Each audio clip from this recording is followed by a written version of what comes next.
Ladies and gentlemen, what's really good? Welcome back to the show. Once again, it's your boy EMillio EgBar kicking it with you here on another episode. And I want to say thank you to each of you for coming by here tonight and chilling with us here as we get ready to get into another dope conversation with another dope individual that we have joining us here tonight. But before we do, be sure to join us and follow us on Twitter at NonstopRadio212. You can get at me at my personal Twitter page at the EMillio EgBar. Or for those of y'all that like to be on the gram, you can hit us up on IG at EJP_entertainment to stay up to date with everything related to EJP Entertainment. And with that said, folks, once again here tonight, like I said, we got a dope guest in store for all of y'all here that's joining us now here on the line from out of Brownsville, Brooklyn, ladies and gentlemen. And also a member of the mighty Rockboy G's here joining us here tonight. We got my man Barry Goodz. Yo, Barry, what's good, brother? How's everything? Salute to you, King. Salute to Radio World. We are here. Very good. Rockboy Records. Salute to DR Period and my brother Fly Ty. Let's go. That's all it is, man. Definitely want to say shout out to those two dope, incredible brothers, man. Shout out to Fly Ty. Shout out to DR Period. Shout out to the whole entire Rockboy Records and all that good stuff, man. So with that being said, man, welcome once again to this show.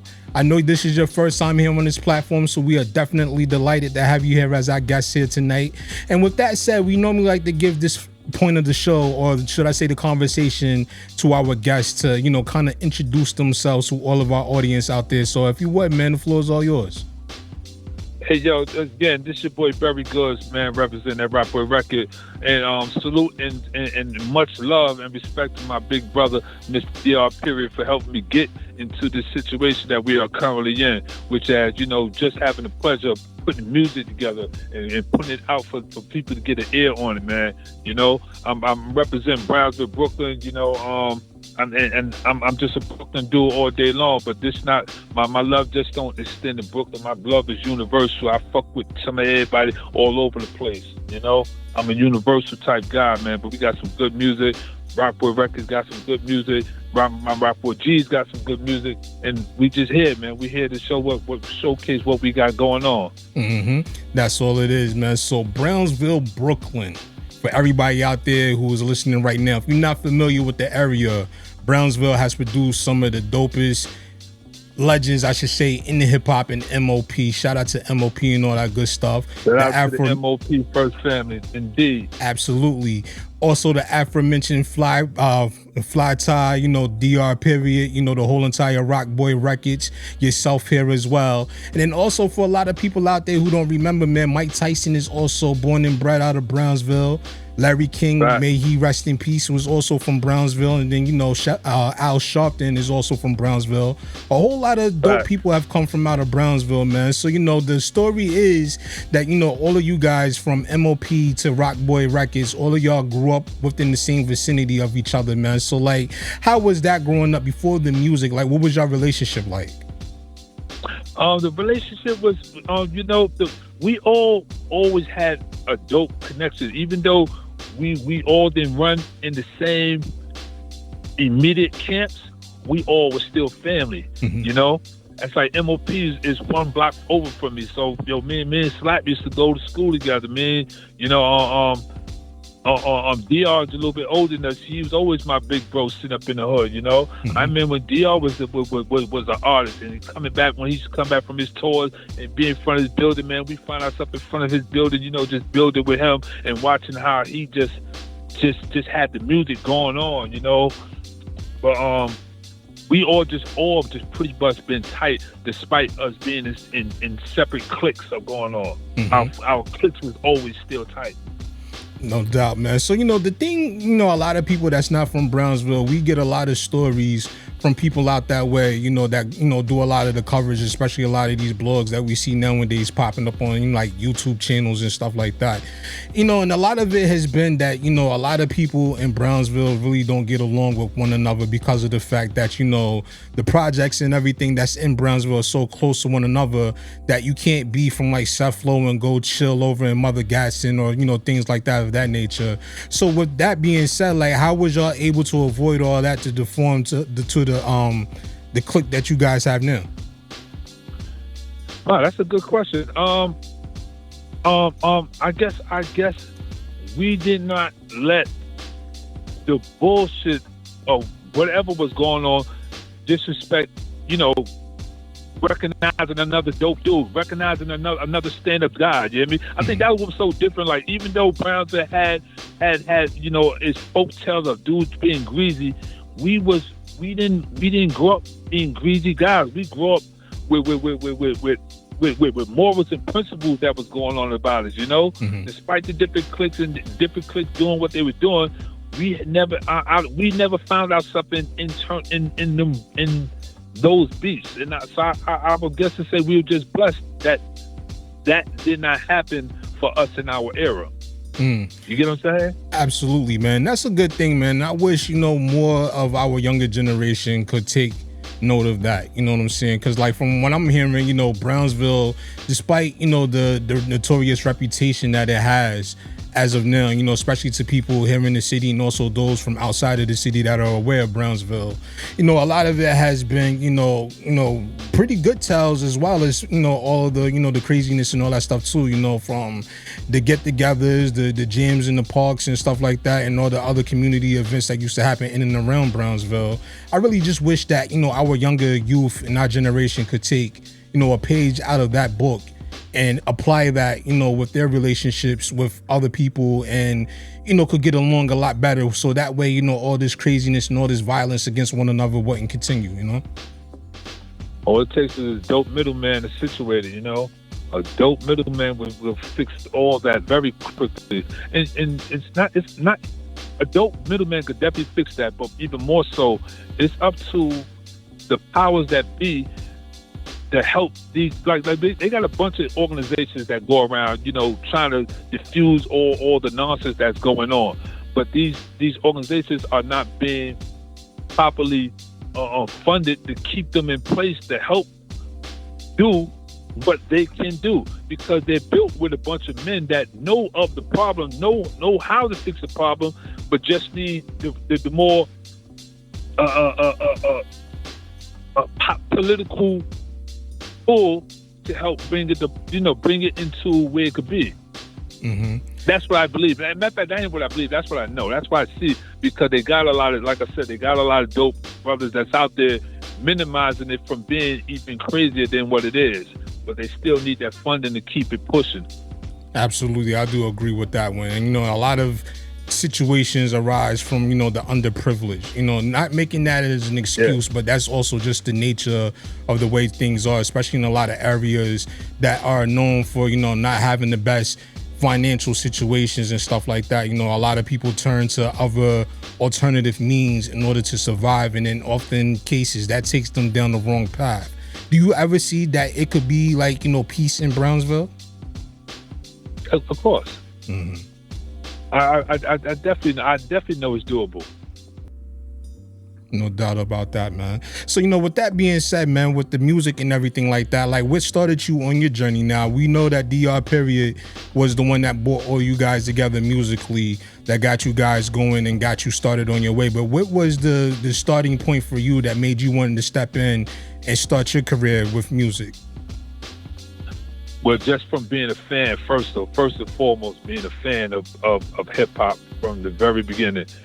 Being a fan, and then more so what turned me into wanting to be an artist is from my time away. I did some time away upstate for many years, and hip-hop kept me sane in some of the darkest times that I had to be in those mountains.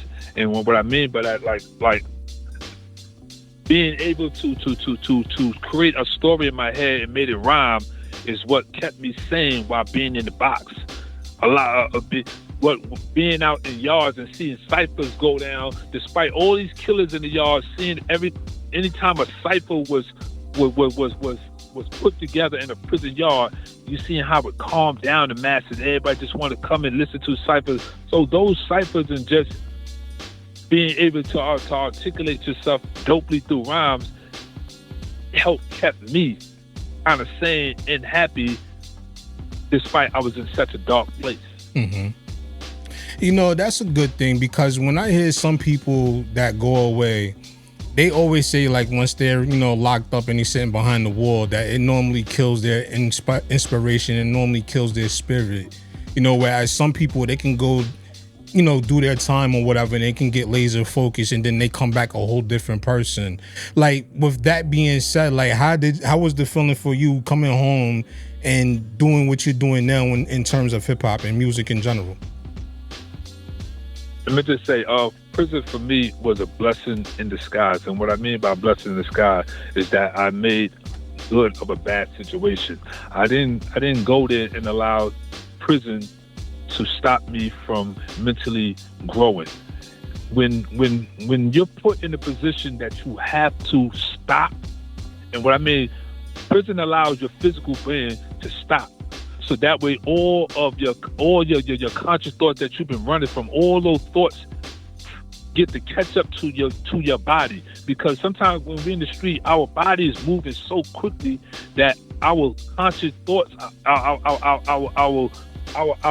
better judgment, we are outrunning our conscious thoughts and better judgment. So prison allows your body to stand still, and you are now stuck with your thoughts and your conscience, and you get to really dwell on it, and it's really things starts to make sense when you're dwelling on it.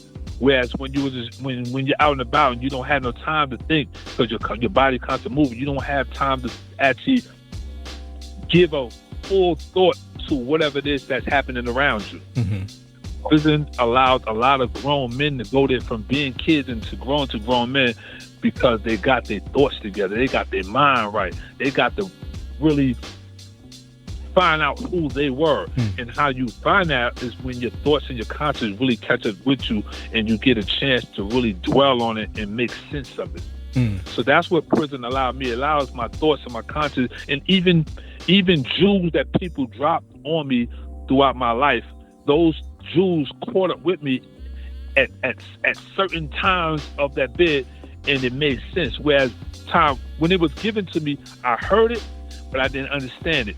But finally, when they caught up with me years later and it hit me, I was able to understand what those jewels that grandma passed on me. I was able to understand those jewels that the dope fiends and the crackheads was giving to us when we was out in the street. We get to find out all those lessons that people were giving you starts to make sense when you have time to really dwell on it. And that's what happened for me.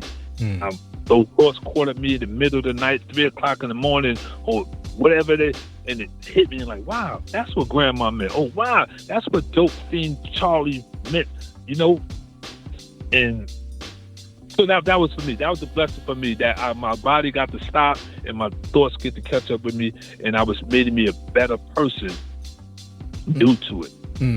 I like that answer. I respect that. And listening to, you give your answer, a thought that came to mind, the old saying is that people go to jail to learn how to become better criminals. And a big myth is that, jail doesn't really reform people. Do you say that that's true, or do you feel indifferent, given your own personal experience? Let me say this. It can go either way. Okay. That's just honesty. It have to go back on the I. And it's like what the I want to do.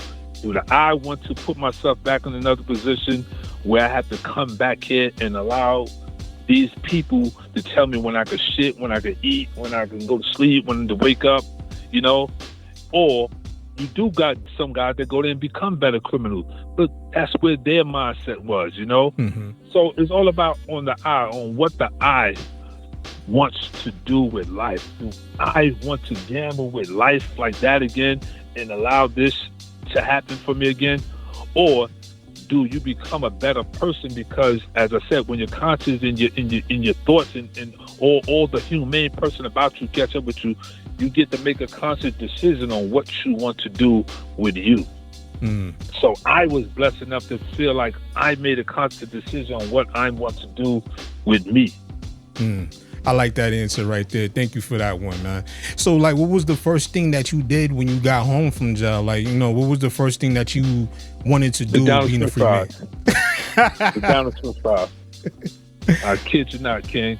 That was all I wanted, was some McDonald's French fries. But since then, I don't know what happened to the McDonald's French fries ingredients. It's not the same anymore. Oh, man. I don't even like McDonald's French fries no more. I don't know what happened to it. But me coming on that, the first thing I wanted with some McDonald's French fries, and at that time when I did come home, it still was good at that time. But every time, I don't know what happened with it now. Yeah, you're right about that one, yo. I remember, or I should say I'm old enough to remember a time when McDonald's food actually used to really be good, from their French fries, their burgers, milkshakes, you know, the whole nine. Anything on their menu was pretty good nowadays, man. Like, I don't even remember the last time I ate McDonald's, to be honest with you. You know what I'm saying? So, like, I could definitely agree with you on that one. Yeah, man. So with that being said, you know, we are also aware of the fact that you just recently dropped a brand new EP called Goodz Time. Goodz Time, yes, the EP, fully production. The whole, the everything was done by the one and only Mr. DR. Period. It's a full project that me and DR put together, and it's dope. It's some real grown folks hip hop, you know. Goodz Time.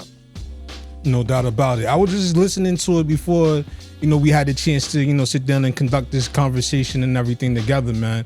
And so far, my favorite one has been No Apology. I like No Apology. No Apology. Yeah, you know, that one's one of my good ones. And then Good Day was another one that I liked. And then, you know, the last one that I liked also was, let me pull this up real quick, U.O.P. That was another one that I liked as well. So with that being said, like, what was the concept behind this whole entire project? You know, I know you was doing something different, you know, in terms of, like, you know, grown, you know, more so thoughtful with the message you was putting out there in the music. But what was the overall concept? Like, what did you look to accomplish with this project? We were in the mindset of making a comparison to, you know, Goodz Time, the actual show, of all the struggles that family went through, you know. But at the end of each episode, they always found something to, you know, to be happy about. Despite how broke they were, despite all the hardship that they was going through, they always seemed to be able, at the end of the episode, to find some way to smile and appreciate what they had, despite what they didn't have. So for me, it was me trying to give you my story, and then let you know, despite it all, I'm still happy at the end of it. You know, I found peace. I found some goodness in all that darkness. No doubt. And the Good Times, that was definitely, man, that's nostalgia right there, man. I grew up watching that, not the ones that came out in the 70s, but, you know, all the reruns and stuff like that. And that's a definitely great show that a lot of people out there, if they're not in tune with it, man, definitely go check that one out, man. But what has been the response that you've gotten so far from this EP?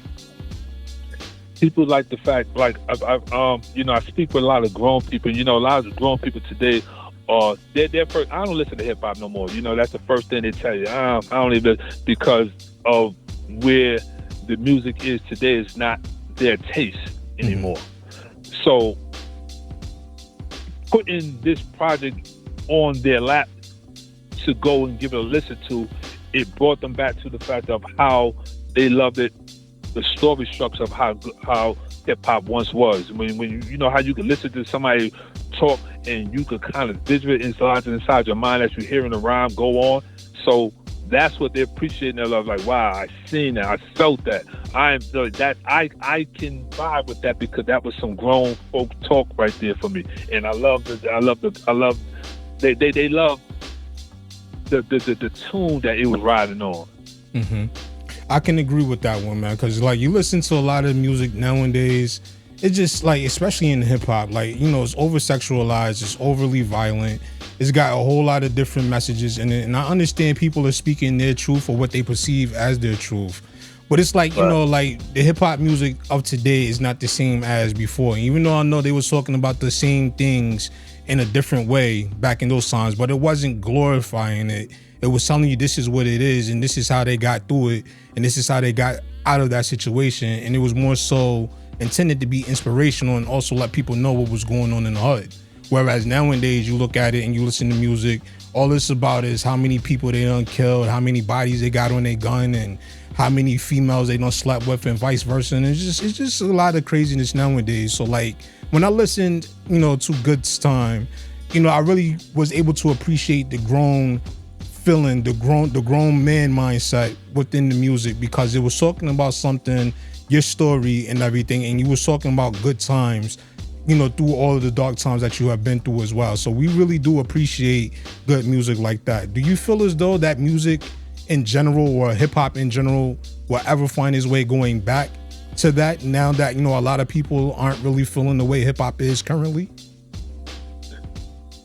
I will hope so. You know, all you could do is hope so that it is, and yeah, just I will hope so. I'm not. I will hope that the project I drop will hit certain people right in a certain way and make them feel good about hip hop again. Mm-hmm. Because right now I'm not. You know, I'm not on everybody's radar as of yet. Mm-hmm. But I'm hoping that when it hit and start people just slowly bringing in and hitting on certain people's radar, that they go back and really dwell on the project as a whole and could come out like, damn, this is one of the best projects I heard this past 2 years or so. You know, want them to feel good about somebody is still putting some dope music together, despite it's not on a grand stage as of yet. Mm-hmm. Because, you know, the listeners and those certain people, those certain ears get hit are the ones that'll talk about product and remind the industry of what should be going on. Mm-hmm. Now, with that being said, like, you know, going forward, you know, we seen recently, you know, Rockboy Records, they made an appearance at NYC Fashion Week, and you guys had a performance as well. Do you have any performances planned for your music going forward before we finish out 2023, or is that something that you got in the plans, in the works going forward for next year? It's all in the works. It's all in the works. Trust me, we got so much magic being in the works, you know, and we just keeping out. We you know, we do still pushing, you know. Trust DR and Fly Tie got these calls going on as we speak, you know. So we just armed and ready. No doubt. So where's some of the where's some of the preferred locations, or should I say dream locations, you would love to perform at? You know, being from New York, I'm pretty sure one of them is Madison Square Garden. But if you had to think anything outside of New York or anything within the city, what would you pick? What would be your top 5 that you would choose? I want to go to West Coast. I want to go to Staples Centers. I want to do something on that end with them brothers. Yeah. Mm-hmm. I want to do something on the West Coast with them guys. That's outside of being in the East. Need to be on that West side and rocking with them guys over there. Mm-hmm. West Coast, man, they definitely got to. They still, you know, a lot of people outside of New York, you know, still want to go and perform out in LA and all that good stuff. And I think right now with the times we got going on, that would definitely be a good thing, you know, definitely a good look to see East and West coming together again and just, you know, being able to rock out and showing support for one another. Yeah, I'm a firm believer that it doesn't matter where you from, will recognize will. Good vibes recognize good vibes. Despite what may be going on or what we think may be going on, when you put yourself in if you are stand up, or not even if you just a good dude and a good or a solid dude, and that don't mean you done killed 1,000 dude. That don't mean none of just being solid. A solid person is a solid person, whether they got a 9 to 5 or whether they run in the street. And solid people recognize solid people all over the world. Mm-hmm. You get what I'm saying? So being around solid people wherever you're at is always gonna make itself make magic, you know, because solid recognize solid, man. That's a fact. So with that being said, man, like, you know, what else do you have planned up your sleeves going into the rest of this year and getting ready for 2024? You know, I know you got the apparel line out there, you got the merch and all that good stuff as well. Then, you know, you got a couple of other projects that you got as well that's already out making their way around. But what else do you have planned? Well, you know, we still putting the movie together that DR got in the work. You know, the script is already done, so we definitely plan on putting that into motion as soon as possible. But even more so, just to continue to push this project. I want this project to be seriously heard on the right stage and in the right forum, you know. Mm-hmm. No doubt about that, man. So with that being said, like, what has been your favorite songs off of this project? If you had to pick like maybe one or two, what would you say that really speaks to your heart when it comes to it and you get a chance to listen to the playback of your records? No Apology, and that seems to be everybody's favorite too. So it actually hit my favor as well. But outside of No Apologies, I like myself early. Every time I'm up in the morning, I'm rocking with You Woke. Okay. You know, because it's like a dope morning drive song. You know, it actually boosts your morning up. It reminds you like damn, man, I gotta be blessed that I'm woke this morning. I'm up. Mm-hmm. You know, you up. Once you get up, that's the start of a beautiful day that you got up. So you up, and No Apologies is among my top two, but the whole project as a whole really does it for me because it all speaks from different points, but still giving the same message that we've been through something, we still here, and we got to be appreciative of it. Absolutely. That's crazy how, you know, I picked those two of those out of my three that I picked earlier to let you know that I've liked so far, whatever the case may be. And that happens to be two of your favorites as well, man. But with that said, I got a question for you. And I always like to ask this question of any artist that comes onto this platform because, you know, what I get from it is a lot of people, they don't think further than maybe like a couple of years, maybe so, but like, where do you see yourself in 5 years from now with your music and everything that, you know, you got going on in terms of your career as an artist? Like, where do you want to see yourself being at in the next 5 years? Next 5 years, I want to see, I want to see, I want to see me being in a position to help somebody else that I feel needing of a dope push to help put them in a dope position. I want to be a door opener for the next thing that may come behind me. I like that. You know, because you are as successful as the many people that you make successful with you. Mm-hmm. That's real talk, you know, and I like that because, you know, like hip hop, you know, the music industry in general at times can be not only a cutthroat, but a selfish industry. And I know a lot of us out there, you know, that have, you know, some kind of connections to the music business know this firsthand, especially if you have the experience to speak on it. It can definitely be one of those places where it can be very cold. And it's very seldom that you see people that are reach back looking to pull up others that, you know, they genuinely feel deserve a chance, you know. So I like the fact that your mindset is in the place that you want to be able to help others, you know, be successful and come along with their own as well. So I definitely do appreciate that, man.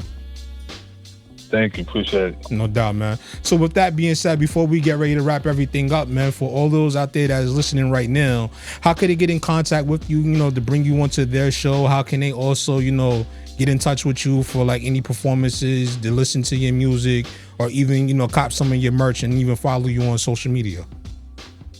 All right, well, the first thing everybody want to start off with by going to www.rockboyrecords.com. And our whole, you know, all of us as a label be found through that network there. But to hit me directly, you catch me on Facebook, you catch me on Instagram, you catch me on Twitter. I don't really rock too much with Twitter, but nevertheless, my messages come through. So it's very good. BERRY, second word Goodz, GOODZ. And just tap in, inbox a kid, let them know what's going on. I want to collaborate with some people. I want some people to let me know, like once they listen to the project and they see how I'm flowing with it, and they got something that they feel I can touch base with it, I'm willing to jump on some of anybody's stuff that's more or less rocking how we rocking. Mm-hmm. You know? If you had everything's very good, man. No doubt. If you had your choice of who you would like to collaborate with, just, you know, to throw a couple of names out, you know, who would you choose? Yeah, that's you. You know what? Somebody just asked me this the other day, and I've stepped to come up with somebody solid in my head. You know what it is? there are many people that you feel like you would love to do something with, but I'm still at a point where I don't know who. If that make any sense? Like I want one of those that's. I don't really have a clear answer at this given time, despite that this is the second time it was asked of me. So I really need to give it some thought. I just really haven't given it no real thought on those levels. And mind you, I don't want to pick the obvious. I don't want to say Hov. I don't want to say the 50. I don't want to say the Snoop. I don't want to say those obvious joints. You get what I'm trying to say? Nah, I respect that because, you know, that'd be the first thing people would name. Oh, I want to do a collab with Jay-Z. I want to do a collab with Snoop, or I want to do a collab with Tupac, or, you know, like Nas or somebody like that. So I understand. Right. I would only want that level of it if they happen to heard my project and was impressed by it.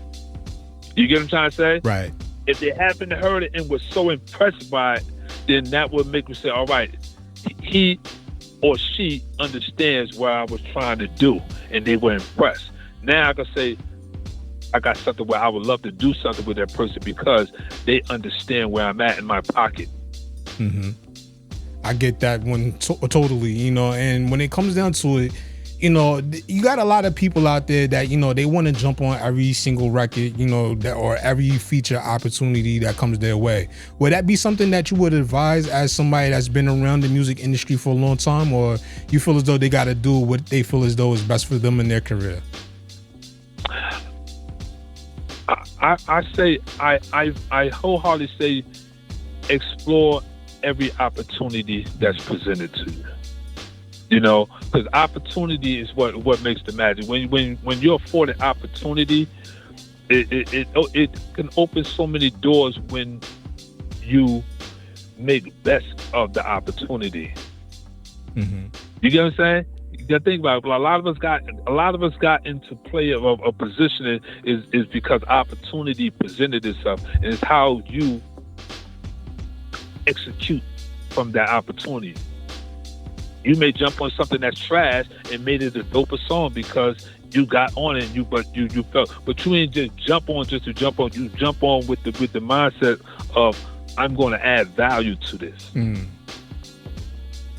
I like that. I like that answer because, you know, this is something that I kind of like, you know, a point I kind of try to make with artists, you know, in the aspect of, you know, like platforms like this. You know, a lot of people, they're kind of reluctant to come onto these type of platforms because they don't know what type of opportunity it may breed for them. You know, and I always tell people all the time, like, listen, like, you got to think about who may be in the audience, not the number of people that is tuned in and listening. Because you could have 5 people listening, but somebody out of that 5 can give you an opportunity that may change your life for the better. You know what I'm saying? All right. You know, and that's also like, you know, what you just said with, you know, it could be a trash record, but you may have the opportunity to jump on there and make it a better song. Somebody catches wind of that, and then that's going to create an opportunity for you and probably whoever else is involved with the project, and it may change your guys' life for, you know, the better. So I definitely do agree with that, you know, that answer right there. And not just that, you got to think about it on another level as well. You got to think of the person who asked you to be on the project. You hear me? That means they felt something about you that they want you on their project. So that person was somehow of a fan, and you should always appreciate your fans. That is true. You know? So anybody who comes to me, that means they thought about it before they decided to ask me. They knew what I was working with before they decided to ask me. You hear me? So if they thought about it and they knew what I was already working with, so that means let me know that they felt my energy. They felt what it is I'm doing. So for them to say they want me on their project, that means they somehow was a good. And mind you, when you say fan, that don't mean you know, ball hugger, no lap dance. No, a fan is a person who genuinely feels what you got going on. That is true. You know, so you treat your fans with delicateness or with the appreciation that they are. I agree. And now let me ask you, you know, with that being said, you know, in terms of fans, you know, because the fans pretty much dictate, you know, the way the music industry moves in terms of like, you know, record sales, streaming and stuff like that. You know, it's pretty much the fans dictate the market. And I know it's come out recently that, you know, there's been a couple of things. One was, you know, hip hop has not had either a top song or a project at the top of the chart. Yeah, that, and then also the fact what EgBar said about the fact that record labels are no longer prioritizing signing rappers these days. How do you feel about those two things?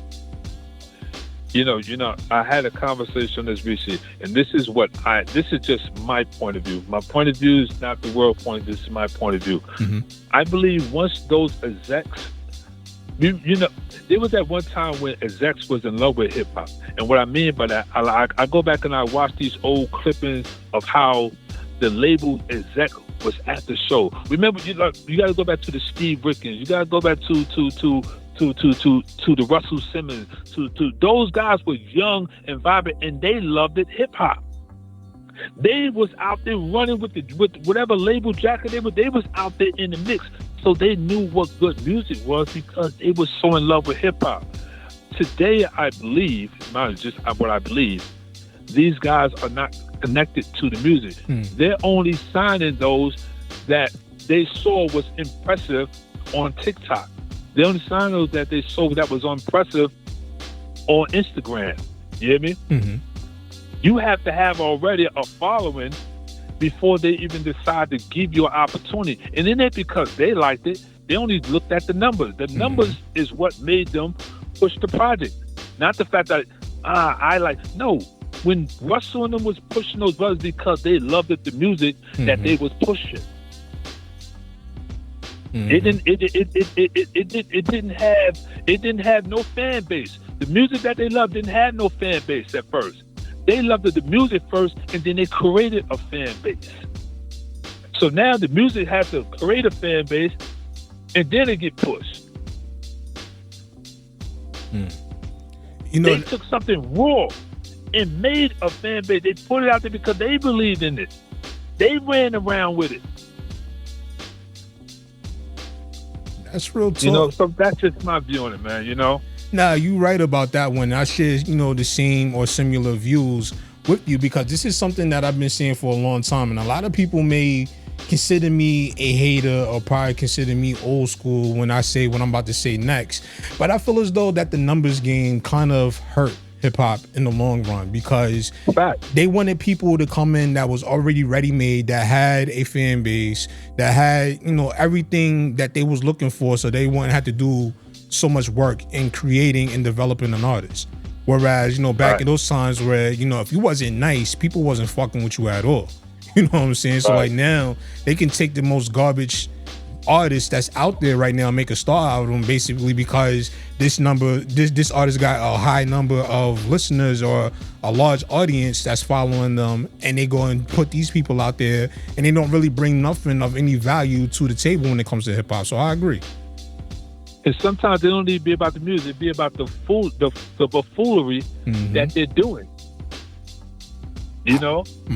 You're getting viewers because they're not really in love with the music. They're in love with the buffoonery that's happening on them, that's making them watch it and they're, you know, the buffoonery, the knucklehead, whatever buffoonery it is, that's what they're in love with.